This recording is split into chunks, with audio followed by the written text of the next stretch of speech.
So now that I guess the news has settled in a little bit, and maybe you and the team have had some time to process this situation, what are you up to now, and what has life looked like these past couple weeks?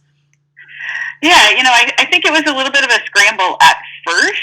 Again, sort of like we spoke just before, it was such a new situation, and so um, what we were trying to do and are trying to do is really just to sustain the progress and the process.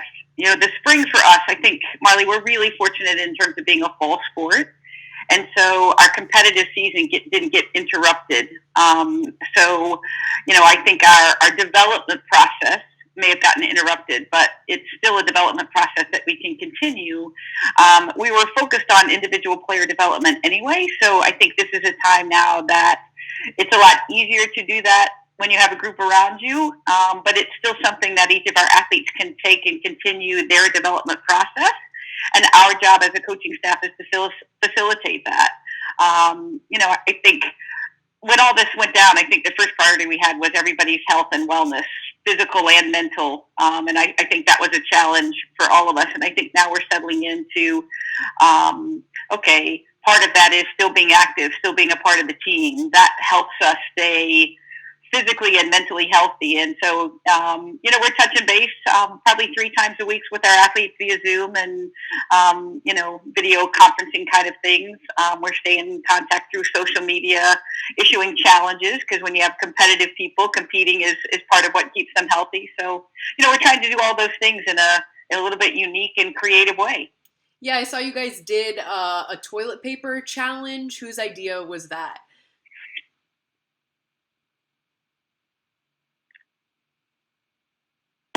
It was there was a lot of videos, with the toilet paper hoarding and whatnot, and it was actually probably a lot of the European teams. Players were being creative and just started, juggling toilet paper as opposed to juggling a soccer ball. So just kind of put it out there to give us something fun to do, kind of lighten the mood a little bit. There was so much seriousness about what was going on and that kind of stuff. So it just enabled us again to sort of connect on a lighter note. And I think we'll continue to do things like that, to challenge ourselves, to have some fun with it. I just posted a video the other day. One of our alums who's actually in Spain, was playing professionally over there, just did a great training video. And, I think kind of challenged our players to come up with what song you can train to. So I think those are all things that help us stay connected, help us keep training, and help us just keep a positive attitude about everything that's going on. Yeah. Was there anyone in particular that was maybe really good at juggling a roll of toilet paper? I wouldn't say any of us were fantastic, and what was fun was some of our alums even joined in. Later I think we posted the alumni toilet paper challenge, and it's amazing how those skills go away in a very short period of time. Yeah. So would you guys have been right now in the middle of your spring season? Where does your spring season fall in the calendar? Right. So we can play on 5 dates. So really what would have happened was we really would have started playing those dates when we got back from spring break. So we had played a small-sided tournament prior to spring break, and then we would have had 4 dates that we would have played against, another collegiate opponent.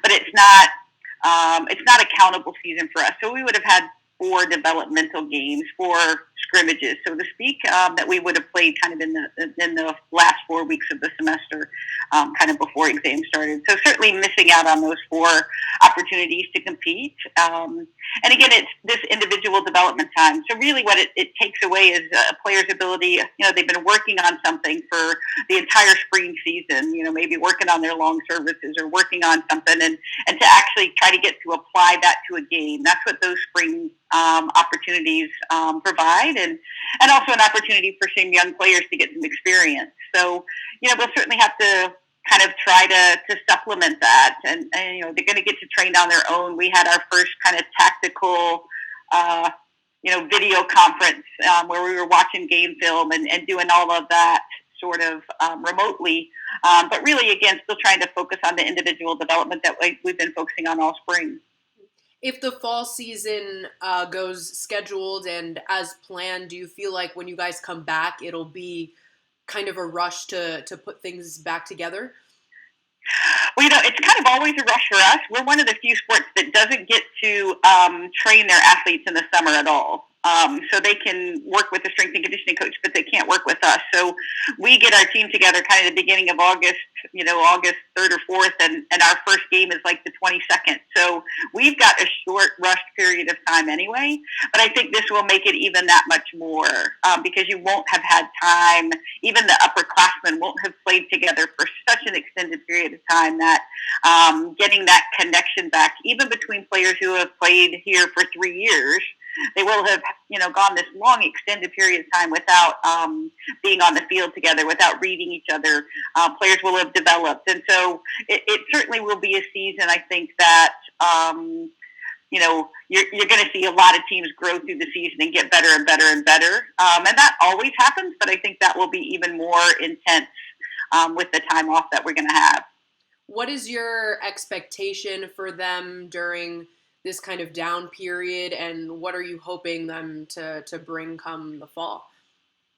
Yeah, one of the things we talked about even before we kind of sent everybody away, and when we left for spring break, there was some indication that we might not be coming back immediately. I don't think anybody at that point thought it would be this long, but we talked about then about how one of our kind of mottos is no excuses, and that this couldn't be an excuse either. That our expectations and standards, we always hold them, and it's our standard of excellence is the best you have with what you can do with what you know on that day.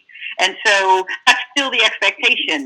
They may not have a weight room to go train in, but it doesn't mean that they can't continue to increase their strength and power. And they've got a strength and conditioning coach who can help them find a way to do those things. So, our expectations, I think, haven't changed for them to come in technically sound. I think the challenge and the thing that we have to do is say, now it's on us to see how quickly we can put those things together. I think I told them when we left then, the team that does this interruption the best will have a huge head start on their competition. And so that's our goal, to be the best at handling the interruption, to be the best at handling the adversity, and come back in as a team that's stronger because of it, and not one that's using this as an excuse for, why they couldn't accomplish what they wanted to accomplish. Yeah, so what is it that, like you said, you want to be ahead of the curve a little bit and be doing things during this time. So what does that look like as far as training or whatever it may be? Right.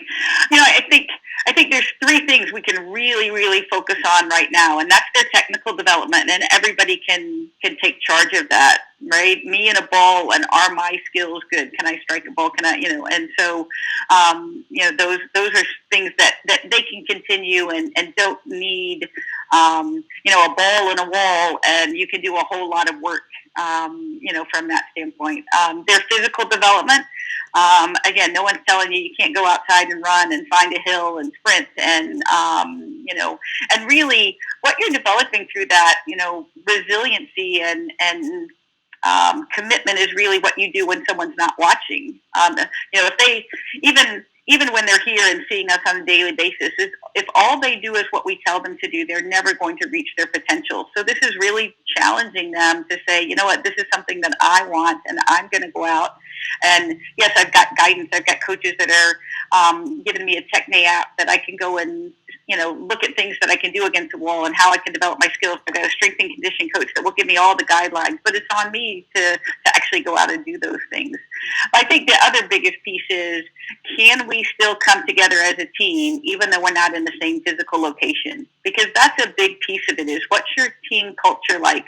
What's your cohesiveness like? How committed to each other are you? I think any team that has a successful season, they don't talk about how talented they were. They talk about how integrated they were, how much they were playing for each other, and how much their teammates matter, how much love there was within those teams, how much they sacrificed for each other. And I think that's the hard part, to do at a distance. And so, we're continuing our Meet and Compete Fridays, where we talk about culture, we talk about who we are, we talk about who we want to be, we talk about how we're going to respond to things. And so, that's the part that we're going to try to come together as if we were sitting in the same room, talking to each other and really becoming one unit.